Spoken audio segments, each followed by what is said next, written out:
Iya, tentu saja nama-nama itu kan sudah ada di kantong Ibu Mega ya.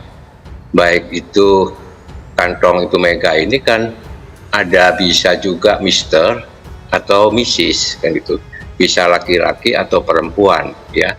Tentunya laki atau perempuan juga mempunyai hak dan kesempatan yang sama kan di dalam sistem demokrasi kita dan dalam konstitusi kita ya.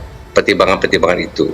Dan ini nanti akan disampaikan sendiri oleh Ibu Mega karena beliau punya hak prerogatif kan, sudah disampaikan juga.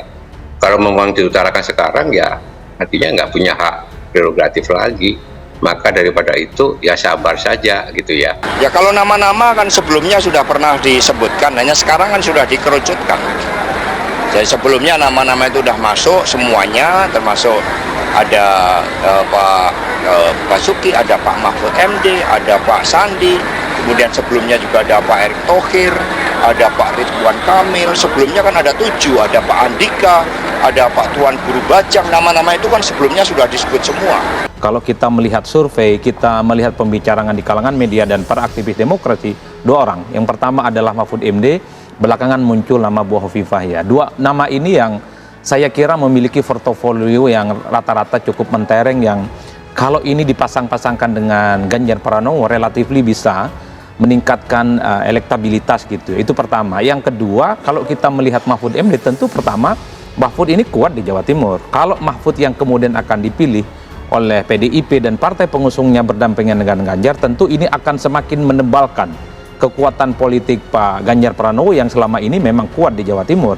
Yang kedua, harus diakui Mahfud ini adalah punya daya politik yang mampu mengonsolidasi kekuatan politik kalangan Nahdliyin. Karena apapun, Mahfud MD ini adalah tokoh yang memang sejak awal orang Madura, di mana kadar ke-NU-annya itu lebih dari 25 karat.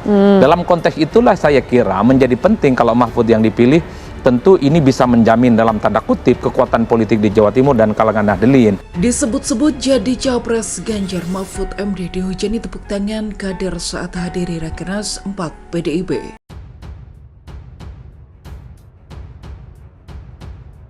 Menteri Koordinator Politik Hukum dan Keamanan atau Menko Polhukam Mahfud MD turut hadir dalam acara pembukaan Rapat Kerja Nasional atau Rakernas keempat PDIP di Jexpo Kemayoran, Jakarta, Jumat 29 September. Kehadiran Mahfud dapat sambutan tepuk tangan ketika tampangnya disorot oleh kamera dan ditampilkan dalam layar di lokasi acara.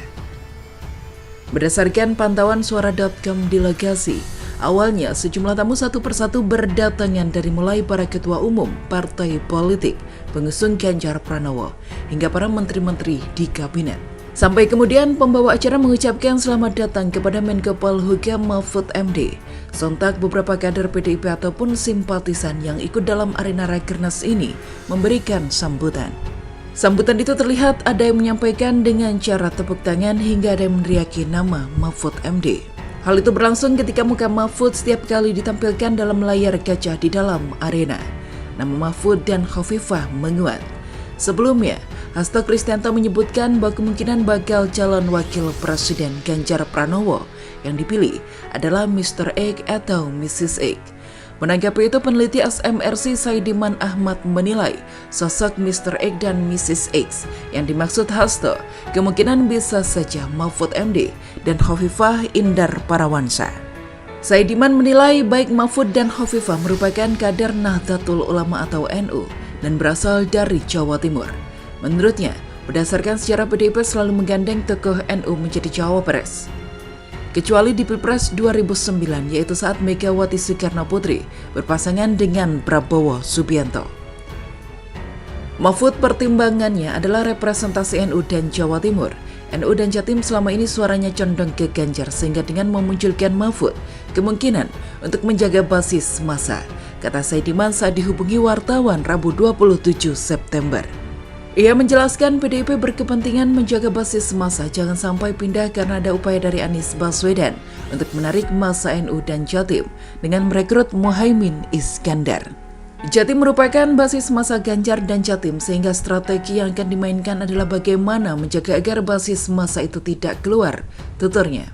Lebih lanjut, ia menyampaikan ketika Ridwan Kamil misalnya yang berasal dari Jawa Barat itu dipilih bertujuan untuk memperluas basis massa di wilayah tersebut. Menurutnya selama ini Jabar lepas dari Ganjar dan PDIP, sehingga menggait RK bertujuan untuk mempersempit gap atau jarak. Ternyata dari dua pilihan antara memperluas dan menjaga basis massa, maka yang dominan dilakukan adalah menjaga basis pungkasnya.